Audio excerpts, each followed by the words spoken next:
utilizamos el sistema de vigilancia de enfermedad tipo influenza, que en México se estableció en 2006 con el modelo Sentinel.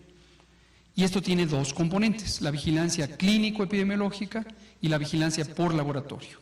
Y en la vigilancia por laboratorio tenemos el panel de 14 virus, eran 13, agregamos el SARS-CoV-2 y ahora son 14. Y recordarán que al inicio teníamos estos mapeos territoriales para saber si SARS-CoV-2, el virus causante de COVID, circulaba o no en ciertas regiones del país. Luego tenemos la vigilancia generalizada convencional, este es uno de los modelos más antiguos de vigilancia de infección respiratoria aguda, que produce estas gráficas que en un minuto voy a explicar, pero antes les explico cómo funciona este otro modelo. Esta es vigilancia generalizada, quiere decir que por ley, de acuerdo al título 8º de la Ley General de Salud y de acuerdo a la norma oficial mexicana 017, todas las unidades de salud, públicas, sociales o privadas, tienen la obligación de notificarle a la autoridad sanitaria los casos de infección respiratoria aguda, que estrictamente no es una demostración de infección, es el síndrome respiratorio agudo que es compatible con una infección. Y esto es histórico, pero antes de que existieran los modelos Centinela, lo que llevó es a un error de apreciación que persiste hasta el momento en la mayoría de los países. Y es la idea de que todo se puede observar de manera directa. Y no, la ciencia de la epidemiología, desde hace varias décadas, está convencida de que no todo se puede observar, por lo que expliqué al inicio. Entonces, en realidad es un error metodológico suponer que solo lo que se ve existe y al revés, que lo que no se ve no existe. Y sin embargo, en muchos países se sigue utilizando la idea de voy a hacer pruebas a todos, voy a detectar todos los casos, y lleva a un error de interpretación, que es pensar que lo que se ve es lo único que hay. En la mayoría de los países donde hemos visto distintos números de casos, que se cuentan por decenas de miles, en algunos pocos por centenas de miles, no es todo, no es todo, hay mucho más. ¿Cuánto más? Es difícil de saberlo porque no se utiliza un método de estimación, como el que he comentado de las encuestas, en donde se sepa por cada caso que vi en una clínica, en un hospital, cuántos no vi y por qué no los vi, por muchísimas razones. No estaba suficientemente grave como para acudir al hospital, o estaba muy grave y ni siquiera llegó al hospital, o llegó al hospital y no fue detectado, o llegó al hospital, fue detectado, pero como ocurre en una enfermedad como COVID y también en la influenza, no es útil hacerle la prueba porque no tiene una razón de ser clínica y lo preferente es que se vaya a casa para restablecerse como el 80% de los casos.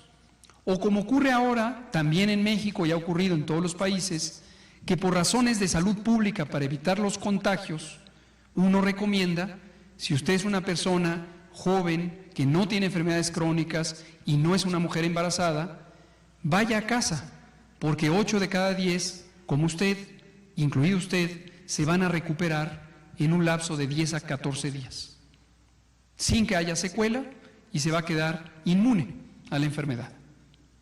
Entonces, todos ellos que nos han hecho caso y que han evitado, al hacernos caso, que exista transmisión en los hospitales, en las salas de espera de los servicios de urgencia o en las salas de espera de las consultas externas, no van a quedar registrados.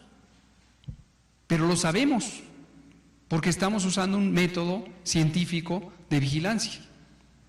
Entonces, en cualquier otro país donde no se esté usando esta mecánica, no están reconociendo que lo que no ven también existe. Pero en México sí reconocemos que lo que no se ve también existe.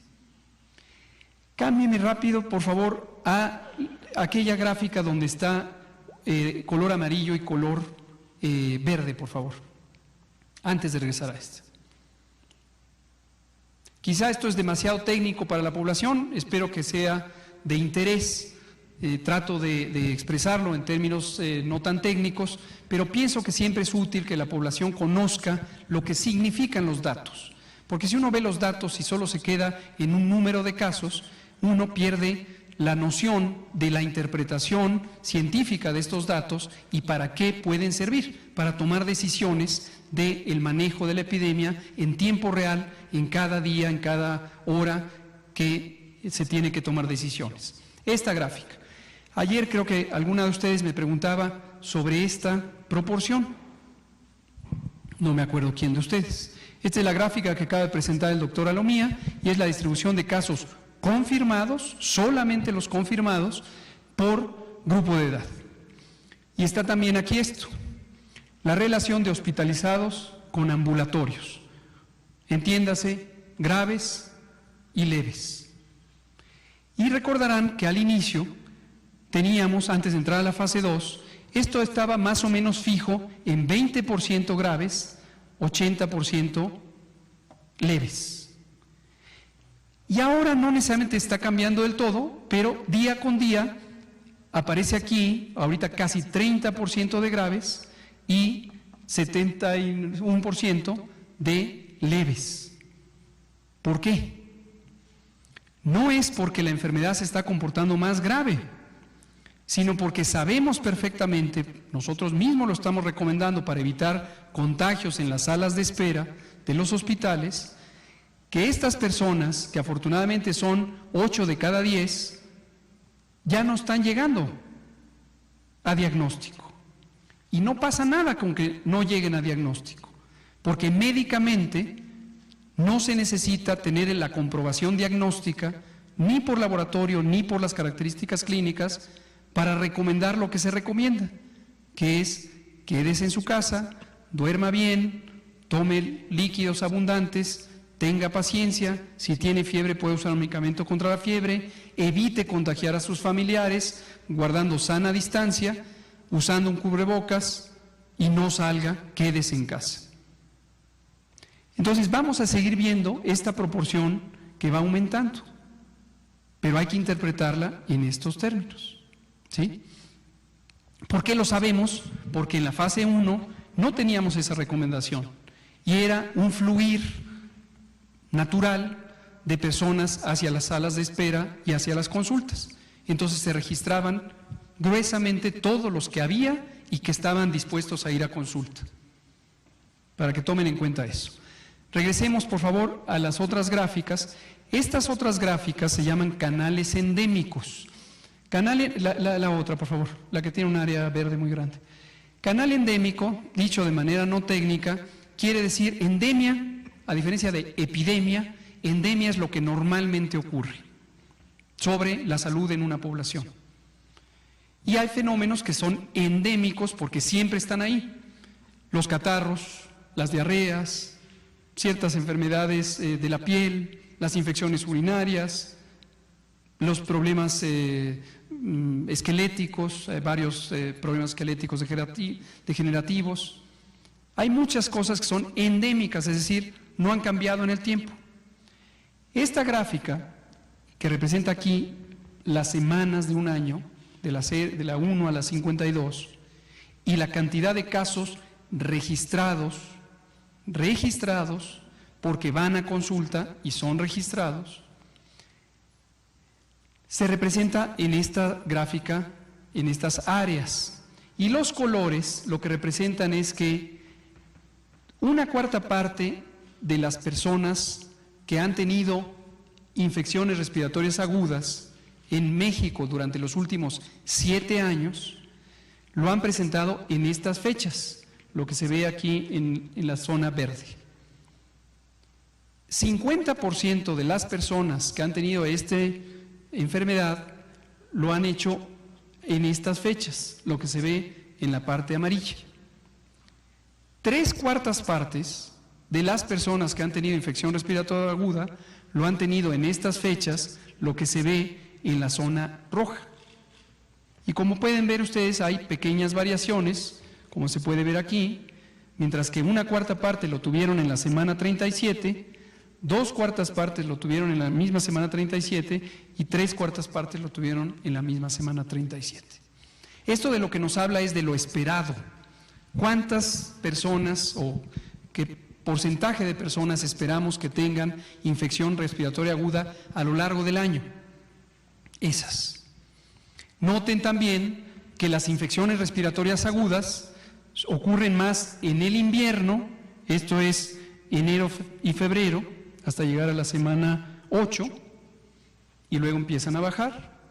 Durante el verano, que es esta parte, son estas semanas, tenemos menos, pero también hay catarros en julio. Y luego empiezan a subir nuevamente hacia octubre, noviembre y diciembre. Entre otras, la influenza, pero también los catarros comunes y múltiples infecciones respiratorias. ¿Para qué nos sirve esto? Para comparar lo que esperamos que ocurra con lo que es inesperado. Y esta es la curva, esta línea azul, lo que está ocurriendo en 2020. Entonces, la comparación es útil para identificar algo que se sale de lo esperado. Cuando esta curva azul, esta línea azul, está más alta, más grande, hay más casos de lo que ha habido en los últimos 7 años. Esa es la lógica, canal endémico. Hoy no nos va a dar tiempo de mostrarles los detalles, pero la tenemos estado por estado. Y habíamos tenido, y seguimos teniendo, esto que había estado en lo esperado y que, interesantemente, en la semana 12 subió. ¿Por qué digo que es interesante? Porque la semana 12 acabó el sábado 14 de marzo. ¿Cuándo identificamos que de COVID, en lugar de tener los 3 o 4 casos que habíamos tenido, tuvimos 12? Y por eso vine aquí a decir, tenemos 12. ¿Qué noticia puede ser tenemos 12? Cuando en Europa tenían decenas de miles. Porque se interpretan los datos. Y se puede ver la consistencia, se puede ver que todo coincide, y este fenómeno que viene de otro mecanismo de vigilancia, que son consultas en 26,000 unidades de salud, tiene este comportamiento. Aumentó en la semana 12. La siguiente es lo mismo, pero son las neumonías, que en ese momento no se salían de lo esperado. Pero, doble contra sencillo, así como garanticé que iba a llegar el coronavirus, garantizo que esto va a tener este comportamiento. ¿Por qué razón? Porque está en fase ascendente la epidemia de COVID. Tanto las neumonías como las infecciones respiratorias. Las neumonías van a representar a los graves, las infecciones respiratorias agudas a los no graves. Y es clarísimo, lo hemos venido diciendo, que desafortunadamente no hay manera de parar la epidemia, solamente hay manera de reducirla si nos quedamos en casa y no salimos. ¿Sí? Esa es la interpretación. Finalmente, ¿qué hora es? Para que les dé tiempo de hacer preguntas. Por cualquier causa, por determinar. Qué bueno que lo pregunta Blanca. Este es un registro que no está asociado con hacer pruebas. No necesitamos aquí hacer pruebas porque no pretendemos hacer pruebas. Y miren qué cantidad, 5,000, 6,000, y esto es solo 3/4 partes. Si yo pusiera el 100%, estamos llegando como a 7,500. Y tan solo esta semana, más la otra, más la otra, más la otra. Cada año hay decenas, de hecho centenas de miles de neumonías por todas las causas posibles. Algunas se identifican y se sabe la causa, muchísimas no se identifica la causa, aunque se le hagan pruebas de distintas microorganismos. La siguiente y última. ¡Tarán! Las cifras. Usando el método que estoy comentando y que quisiera recordar a la audiencia, las periodistas lo conocen muy bien, las y los periodistas, en la vigilancia centinela de influenza, ¿se acuerdan lo que dije de las encuestas? 127 millones de personas y tenemos 3.500 personas que fueron entrevistadas. Aquí es semejante. En el país existen 26.000 unidades de salud. Unidades de salud en medicina familiar, centros de salud, rurales y urbanos, hospitales, pequeños, medianos y grandes, 26.000. En la vigilancia Centinela hay 300, ¿cuántas son en este momento, estimado José Luis? 375 unidades de salud monitoras de influenza, que ya cambiaron de nombre y ahora se llaman unidades de salud monitoras de enfermedad respiratoria. ¿Por qué cambiaron de nombre? Porque incorporamos a COVID en el mismo método de vigilancia. 375, comparadas con 26.000. Alguien que no sepa epidemiología diría, ¿cómo es posible que solo 375 si en el país hay 26.000? Porque tenemos información de las dos cosas. Tenemos en la gráfica de colores que acabo de mostrar información de las 26.000. Pero queremos hacer la demostración por laboratorio en las unidades monitoras de enfermedad respiratoria y además queremos tener el detalle de las condiciones clínicas de estas personas. Si tienen diabetes, si tienen hipertensión, si fuman, si tienen enfermedad pulmonar obstructiva crónica, cuál es su edad, cuándo empezaron los síntomas, cuáles fueron esos síntomas, cuánto tardaron en tener alguna complicación, si es que la tuvieron, si es que se hospitalizaron, cuánto duró la hospitalización, etcétera, etcétera, etcétera. Y esto nos resulta, espero que aquí no se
¿Cuántas muestras se procesaron?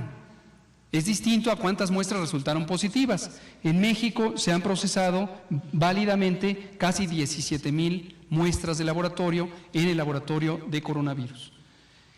Y finalmente tenemos las enormes cifras, aquí están, de la vigilancia.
a tu amigo o a tu vecino o a tu pariente. Nos referimos a que lo que tenemos que evitar es que estas gotitas nos caigan encima, particularmente en los ojos, nariz o boca. Y hay 3 tipos de gotas: las grandes, las medianas y las pequeñas. Esto lo hemos explicado en otras ocasiones, pero me gusta retomarlo. Hay gotas que son demasiado pesadas y caen allí, a 2 metros. Hay gotas que son más ligeras y caen allí, a 6 metros. Y hay gotas que son más ligeras y caen allá, a 10 metros. Si yo estornudo,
transporte público, patrullas, ¿qué deberían hacer las autoridades? ¿Quitar estos filtros o que los ciudadanos no pasen? Y respecto a este modelo Centinela que nos está dando este resultado de casos positivos a COVID-19, ¿cómo se parafrasea toda esta clase que nos dio a nosotros, que ya entendimos, para la población? Gracias. Con mucho gusto. Voy a la primera y enseguida a la segunda.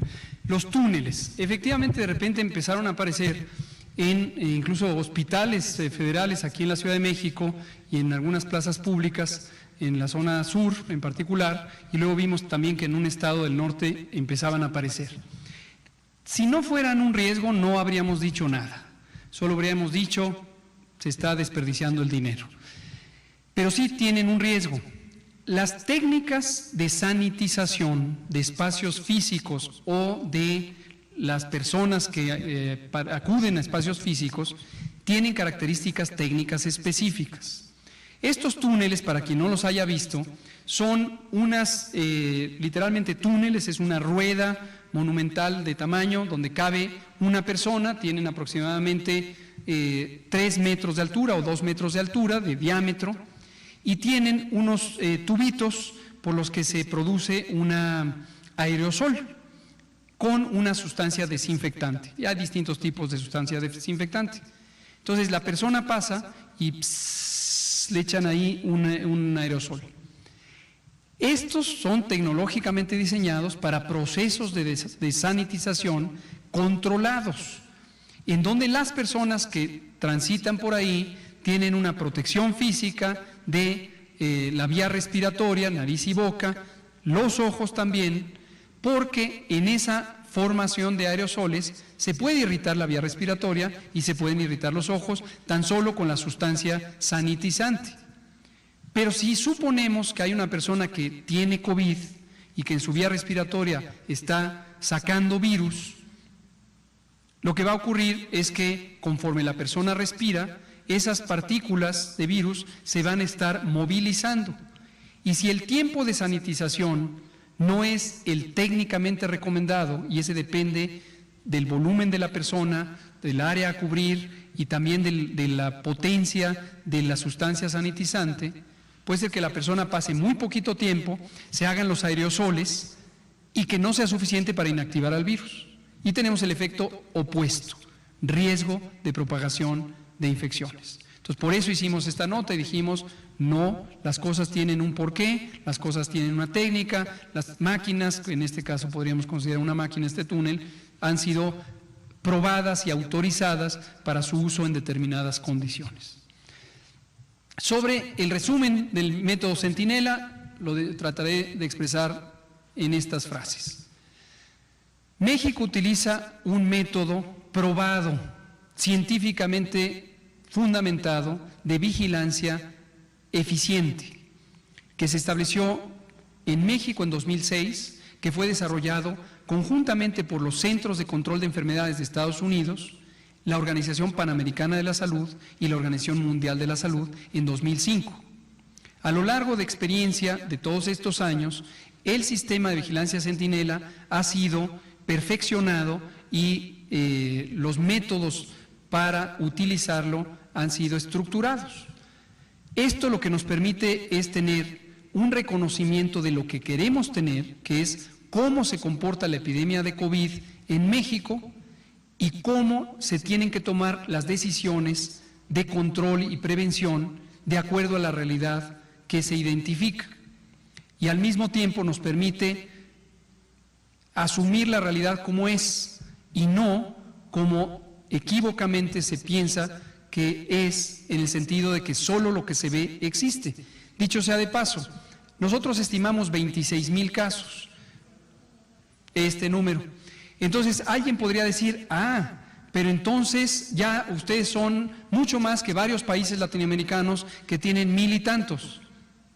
No, nosotros reconocemos explícitamente que tenemos 26,000 estos. En cualquier otro país que tengan solamente los casos observados, también hay que corregir y multiplicarle por un número no necesariamente idéntico que el de México, pero por un número parecido, 10, 12 casos no observados por cada uno. Y en los países donde muy desafortunadamente han tenido enormes epidemias, también habría que multiplicar esos casos por un factor semejante. Es específico para cada país y hay que estimarlo.